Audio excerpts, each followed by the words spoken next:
Oke, ya, kali ini saya akan bahas susu.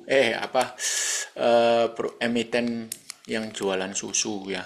Sorry, bukan cuma sekedar susu, tapi emiten yang jualan susu. Oke, harap jangan berpikiran kemana-mana dulu ya. Oke. Jadi ada 4 emiten kalau nggak salah yang penghasil susu. Yang pertama ICBP dengan Indomilk kalau nggak salah ya. Jadi Indomilknya itu ada di dalam ICBP-nya. Kemudian ada Cimori, ada Ultra Jaya, dan ada Diamond. Ya, Diamond.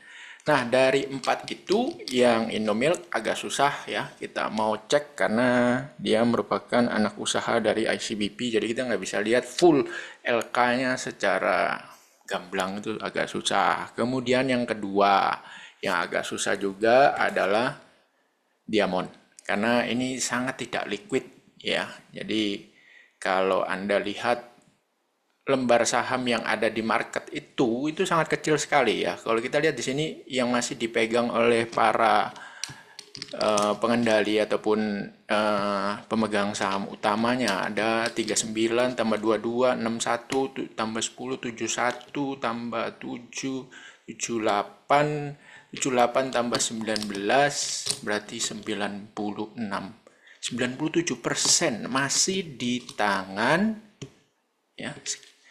Ini masih di tangannya emiten. Jadi agak susah kalau kita mau bahas Diamond karena tidak liquid ya, sangat-sangat tidak liquid. Anda lihat chartnya berhamburan begini ya. Jadi saya juga nggak jelas nih apa tujuannya di IPO nih, apa coba ya kan. Ini bukan perusahaan jelek ya sebenarnya, cuma karena saking tidak liquidnya ya jadinya begini. Jadi males gitu loh, orang mau trading tuh males karena transaksi hariannya ya rata-rata itu dalam 50 hari terakhir per hari itu volumenya cuma 4.734 rata-rata per hari ya, 4.734 lembar dalam 50 hari terakhir. Perharinya cuma sekitar 4.700-an lembar. Etian ya. Jadi agak susah kita mau bahas. Jadi cuma tinggal dua, yaitu Cimori dan Ultra Jaya. Nah, sekarang ini semua orang itu beranggapan bahwa emiten susu ini pasti akan kedapatan durian runtuh dari program Pak Prabowo ya, makan sehat gratis ya, sampai kita harus import 1,3 juta ekor sapi perah ya, 36 perusahaan siap import. Ini berita yang kita ketahui sama-sama. Tapi dari under the table, artinya informasi-informasi yang tidak muncul di berita, itu yang saya dengar adalah bahkan sudah banyak sultan-sultan ataupun orang-orang pengusaha yang sudah mengimpor sapi perah. Yang saya tahu nih ya, contoh di Kendari itu bahkan ada yang sudah import dari akhir tahun kemarin sebanyak 5.000 ekor sapi Kendari. Ya, ini informasi A1 nih. Itu di Kendari. 5.000 ekor sapi. Itu yang import satu perusahaan. Ya, 5.000 ekor sapi. Jadi kalau berita yang sedang kita baca ini kan ibaratnya siap belum terimport nih sapinya. Tapi kenyataannya itu sudah ada beberapa orang yang mungkin punya insider trading, ya mereka sudah impor duluan. Ya, 5.000 ekor sapi, Anda bayangin tuh betapa banyaknya. Nah, sekarang kita mau tambah lagi 1,3 juta ekor sapi perah. Ya, tujuannya apa? Supaya 2029 itu kita swasembada, ya. 2029 nih. Targetnya kemampuan produksi 2 juta ton per tahun diharapkan semakin menurunkan kebutuhan impor setiap tahun. Ya, diharapkan 2029 Indonesia sudah swasembada susu. Jadi saat ini sih kita swasembada. Cuma kalau untuk dijadikan program makan sehat gratis, maka kita akan kurang. Sehingga perlu adanya tambahan. Jadi kalau dilihat dari berita yang beredar, luar biasa, Pak. Jadi ibaratnya, wah ini pasti naik nih emiten-emiten susu, ya kan? Di satu sisi pikirannya begitu, ya kan? Terus muncullah berita ini. susu ikan, ya kan? Adalah minuman protein yang berasal dari HPI. HPI itu apa? HPI adalah hidrolisat protein ikan, ya. Jadi ibaratnya protein yang didapat dari ikan, ya. Jadi proteinnya ikan diambil, kemudian dibuat seperti susu. Dan ini kerennya lagi adalah saat ini pabrik HPI sudah ada di Indramayu dengan kapasitas produksi 30 ton per bulan untuk susu ikan. Loh, ya kan? 30 ton per bulan. Pabriknya sudah berjalan dari tahun 2021. Nah, sudah jalan, sudah berproduksi 30 ton susu per bulan. Sedangkan kalau susu sapi, target kita untuk swasembada adalah 2 juta ton per tahun. Jadi kalau misalnya kita bicara pemerintah, oke deh kita pakai susu ikan. Lah buat apa? Kita impor sapi yang mana defisit neraca berjalan kita pasti akan menjadi defisit ya, neraca berjalan kita, karena 1,3 juta ekor sapi, 1.300.000 ekor sapi. Itu berapa triliun? Anda hitung aja, kalau satu ekor sapinya 20 juta, kita kalikan 1 juta ekor, 20 juta kali 1 juta, itu kan berarti 20 triliun, Pak. Kalau 1 juta ekor dan per ekornya 20 juta. Itu, aduh, babak belur kita, bos. Kita harus import tuh babak belur. Jadi kalau pakai susu ikan, kapasitasnya sudah sangat memenuhi dan kita tidak perlu import.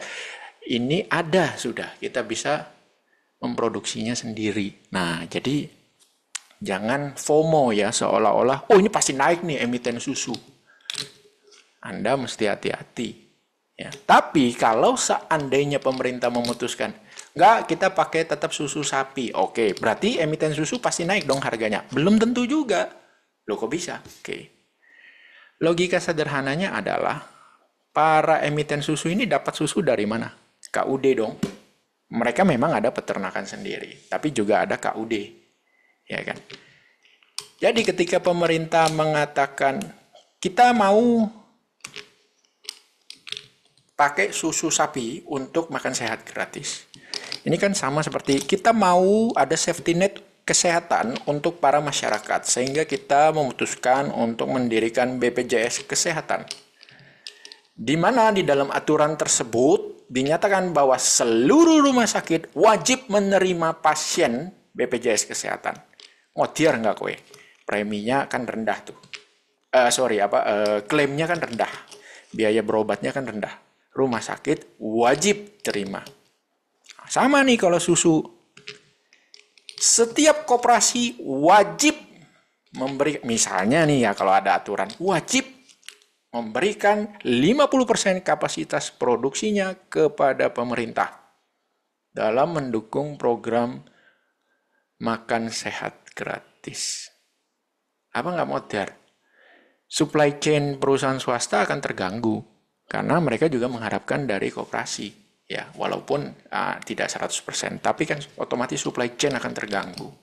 Itu pertama. Yang kedua, karena anak-anak ini udah minum susu, sehingga ya udah selesai dari sekolah, nggak kepikiran lagi mau minum susu kotak, misalnya, ya kan? Kan sudah minum susu di sekolah. Jadi ya buat apa lagi minum susu? Otomatis sales dari para emiten susu akan terpengaruh. Jadi bukan serta-merta ada program pemerintah terus, ini pasti bagus nih. Belum tentu. Anda mesti lihat siapa yang diuntungkan dalam hal ini. Yang jelas kalau pakai susu sapi, maka importir sapi akan untung. Para pedagang-pedagang itu akan untung. Jelas. Ya kan? Karena itu di situ ada kuota import. Ya kan? Tapi kalau pakai susu ikan, maka gigit jari semua itu. Para maklar-maklar kuota import gigit jari semua. Ya kan? Nah, seandainya nih Anda tetap yakin bahwa kita akan pakai susu sapi, mana nih emiten yang layak untuk kita timbang-timbang untuk kita koleksi? Jadi kemungkinan cuma ada dua, Cimory dan Ultra Jaya. Nah, Ultra Jaya ini bukan cuma jualan susu, bos. Ya, ada juga teh kotak kalau nggak salah ya. Kalau Cimory juga macam-macam. Nah, tapi dari dua perusahaan ini, kalau kita lihat mana yang sebenarnya masih value-nya itu, ya harga pasar itu masih sesuai dengan value perusahaan lah. Ya. Nah, seperti di video-video sebelumnya yang pernah saya share bahwa saya melihat sepintas itu langsung kita mau cepet-cepetan aja misalnya. Screening awal lah ceritanya mana yang masih under value, maka saya akan melihat yang namanya rasio EV versus EBITDA. Ya. Di mana untuk Cimory, EV EBITDA-nya adalah sebesar 21 kali untuk laporan keuangan yang disetahunkan pada tahun 2024. EV EBITDA-nya adalah 21,86, jadi kita anggap aja 21 kali. Ya, jadi dia diperdagangkan nilai perusahaannya saat ini itu 21 kali lebih besar daripada EBITDA. Ya, EBITDA itu adalah laba sebelum, itu singkatan dari earning before interest, tax, depreciation, dan amortization. Artinya gampangannya itu mirip-mirip operating profit lah, mirip-mirip di situ. Ya, jadi Cimory diperdagangkan 21 kali dari operating profitnya. Sedangkan Ultra Jaya itu diperdagangkan hanya 9,66. Jadi 9,6 kali dari EBITDA. Dari sini kita bisa tahu mana yang saat ini kondisinya mahal, mana yang lebih murah dari dua emiten ini. Benchmarknya berapa untuk kita bisa bilang, ya itu fair-fair aja, 7 kali. Biasanya saya akan bilang 7 itu fair enough, fair price. Ya, fair price untuk perusahaan yang laba bersihnya tumbuh. Nah, Anda bisa lihat di sini, laba bersih dari Ultra Jaya sudah sangat teruji. Kalau kita bikin ini jadi setahun, Anda bisa lihat ini laba bersih ini sudah sangat teruji. Kenapa? Ujian yang paling harus kita perhatikan adalah ketika 2020 pandemi COVID. 2020 waktu pandemi COVID, laba bersih Ultra Jaya hampir 1,1 triliun. Ya, 2019 1 triliun lebih sedikit. Jadi tidak hancur laba bersihnya meskipun ada pandemi COVID. Keren kan? Oke, itu ujian pertama. Kita lihat Cimory. Cimory di tahun 2020 nggak ada LK-nya karena dia baru IPO. Jadi kita nggak bisa lihat nih di sini. Ya, kita nggak bisa lihat. Cuma kenapa Cimory diperdagangkan dengan EV EBITDA yang begitu mahal? Jawabannya sederhana. Karena kalau Anda lihat, ini saya bikin laporan keuangan per 6 bulanannya. Kalau Anda lihat, tahun 2021, 6 bulan itu, laba bersihnya 364 miliar. Sekarang, tahun 2024, laba bersihnya 800 miliar. Jadi Anda bisa lihat tuh pertumbuhan laba bersihnya begitu menggiurkan. Oke? Pertumbuhan laba bersih. Terus Ultra Jaya, tahun 2021, 6 bulan, pertama, hanya 660 miliar. Sekarang, 6 bulan 2024. Dari 660 miliar, sekarang 755. Anda bisa lihat pertumbuhannya paling sekitar 20%-an saja, ya. Dari 660 ke 755. Sedangkan Cimory itu pertumbuhannya luar biasa dari 364 miliar menjadi 800 miliar. Itu 100% lebih pertumbuhannya. Ya, pertumbuhan laba bersihnya dalam 3 tahun terakhir.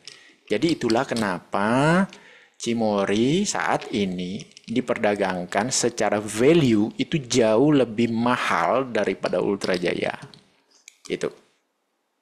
Nah, dua-duanya bagi dividen, ya. Dua-duanya bagi dividen. Dua-duanya rutin ya bagi dividen. Ya, Ultra Jaya juga. Nah, jadi dari dua emiten ini mana yang layak untuk dilirik? Kalau saya bilang ya sebagai value investing ya jelas kita wajib melirik ke arah Ultra Jaya karena secara EV itu EBITDA-nya jauh lebih murah daripada Cimory. Tapi kalau ada juga argumen, oh pertumbuhannya Cimory kan luar biasa pertumbuhan laba bersihnya. Betul. Itulah kenapa dia dihargai lebih daripada Ultra Jaya. Tapi mau sampai kapan pertumbuhan sebesar itu akan tetap ada. Anda jangan lupa, setiap perusahaan yang tadinya menunjukkan pertumbuhan laba yang luar biasa, ya, itu harganya akan naik. Tapi ketika suatu saat labanya tidak bertumbuh, maka pasar akan menghukumnya dengan kejatuhan harga. Itu kan sudah Anda lihat dari Sido. Sido ketika laba bersihnya terus bertumbuh, maka harga sahamnya juga naik. Seperti ini ya, dari 2018 sampai dengan 2022. Tapi ketika laba bersihnya tidak bertumbuh, masih laba tapi tidak tumbuh, pasar menghukum. Dari 1000 jatuh sampai ke 500-an. Seperti itu. Jadi ada risk tersendiri ketika Anda hold suatu emiten dengan pertumbuhan laba yang fantastis, ya, di mana kalau pertumbuhannya tetap bisa dijaga, maka harga sahamnya pun akan juga ikut naik. Tapi ketika masih mencetak laba, namun labanya tidak bertumbuh dibandingkan tahun sebelumnya, ya siap-siap jatuhnya itu sakit. Karena ya itu tadi, kenaikan harga ini ditopang bukan oleh laba bersih, tapi ditopang oleh persentase pertumbuhan laba bersih. Itu dua hal yang berbeda. Ya, itu dua hal yang berbeda. Ya. Jadi bukan sekedar laba, tapi labanya harus bertumbuh. Bertumbuh pun, tapi pertumbuhannya lebih kecil daripada tahun sebelumnya, itu juga akan dihukum oleh pasar. Jadi misalnya tahun 2023 versus 2022, pertumbuhannya 25%. Laba bersihnya, oke. 25% ini lebih tinggi daripada 2022 versus 2021 yang hanya bertumbuh misalnya 18%. Ya, maka harga sahamnya di 2023 akan naik. 2024 laba bersihnya masih tumbuh berbanding 2023, tapi pertumbuhannya hanya 5%. Siap-siap di smackdown itu harga sahamnya, ya. Sedangkan Ultra Jaya tidak ditopang oleh pertumbuhan laba bersih, tidak. Karena Ultra Jaya dari dulu secara konsisten itu labanya ya naik, turun dikit, habis itu recovery, sekarang naik. Ya, dari dulu selalu begitu, stabil. Nah, itulah kenapa Ultra Jaya harga sahamnya ya kayak yoyo ya, ngek, naik turun. Tapi Anda lihat secara tren ke utara, tetap. Nah, di situ bedanya. Jadi kembali ke Anda, tergantung kalau Anda mau invest di emiten susu, Anda sukanya yang seperti apa, ya. Kalau Cimory ya Anda harus siap ada kejadian seperti di Sido ya. Meskipun laba, tapi labanya tidak bertumbuh lebih besar daripada pertumbuhan sebelumnya, ya Anda harus siap-siap kena smackdown. Kalau Ultra Jaya ya Anda juga harus siap-siap harga sahamnya tidak kemana-mana untuk waktu yang lama. Tapi begitu dia geraknya itu bisa kencang seperti di tahun 2013 nih ya. Harganya waktu itu cuman kurang dari 300 perak. Habis itu naik kencang, jrut gitu ya. Hanya dalam berapa ini, dari bulan Oktober 2012 ya. Puncaknya di bulan Juli 2013. Harganya di 1262. Jadi itu naik 400%-an ya. Hanya dalam waktu kurang dari 1 tahun. Bisa seperti itu. Ya, tapi ya Anda juga harus siap mental, harganya tidak kemana-mana. Naiknya pelan. Yaitu kalau Anda memilih perusahaan yang laba bersihnya, pertumbuhannya santai-santai wae, tapi tumbuh gitu. Oke. Semoga video ini bisa mencerahkan Anda, dan salam trading sadis, trading sangat disiplin.